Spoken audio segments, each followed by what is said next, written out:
Here's 2 tips and 1 setting to reduce your input delay. The setting only works if you apply the tips first. That's why 10,000 people in my audience confirmed. Watching this whole video makes your input delay instant. Stage 1, shortening the data travel length. So, the first step to improving input delay is determining how far your devices are from each other. Now, even if you use a wire for your keyboard, mouse, or controller, still listen up because this actually applies to you even if you didn't know this. So basically, when you're playing on your PS4, Xbox, whatever you have, when you click your edit button on your controller, whatever it may be, there's a board in the controller, electric board, that then sends a data signal all the way through the wire, or if you're doing it wirelessly, sends it by Bluetooth. Now, the first thing I want to talk about with wired people is that if you have a wired controller, it doesn't always mean necessarily it's faster. Because sometimes people have those really long cables that are super long and unnecessary if you sit close to your computer or your Xbox or PS4. Now, Woods, what are you trying to say? Well, basically, what I'm trying to say is that Bluetooth can actually sometimes be better for a controller or keyboard and mouse to connect your computer if you think there's too much excess slack. My wire is pretty much perfect because my PC is literally next to me. But I see so many people sitting right next to their consoles or PCs with a wire that could literally stretch around the world 3 times. So to consolidate for number 1, basically if you sit close to your actual device, then sometimes Bluetooth can be a better option. Because the data you press and send across this wire, if it's super long, can sometimes take a longer distance to get there, rather than simply if you just literally connected by Bluetooth and it was super close to each other. Because when it comes down to editing, sending these 2 button presses, you want those 2 bits of data as those packets to send to your console or your PC as fast as possible. And now you're going to be wasting so much time on that and getting too much input delay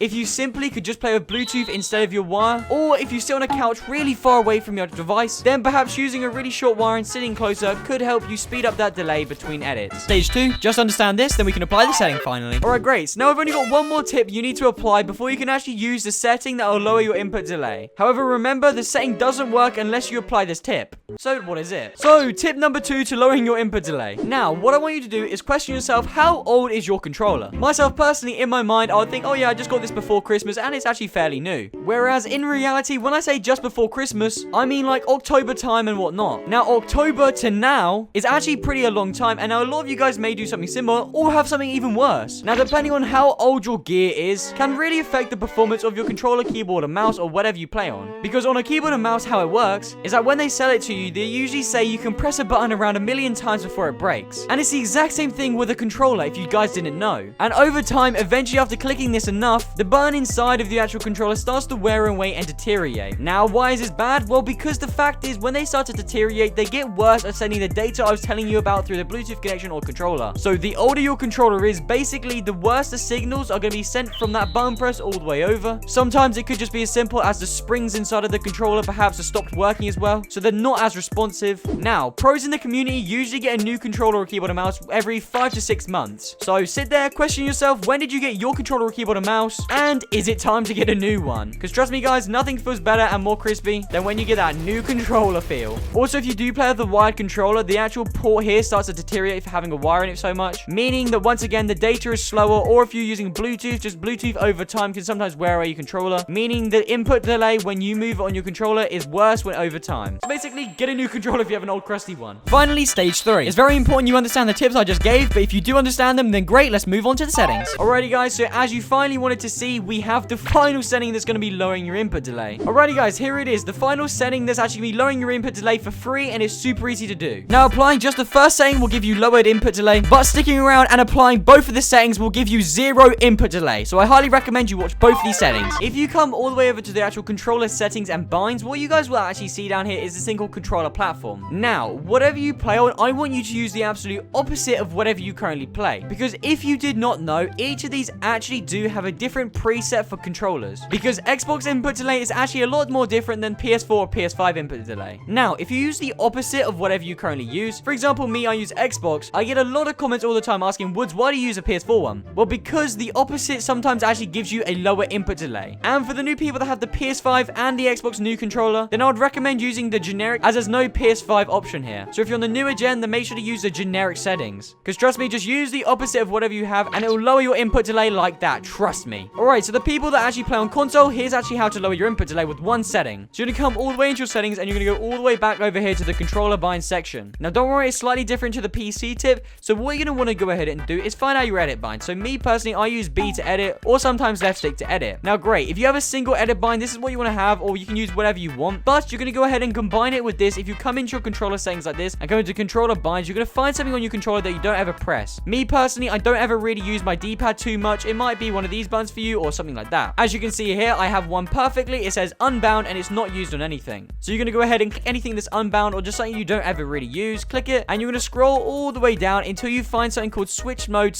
/ edit. Super important, it says switch mode / edit. You're going to go ahead and apply that like so. Now you're still going to use your normal edit bind, mine being B, and then Y to select or whatever, or left stick if you want. And you're just going to completely ignore this here.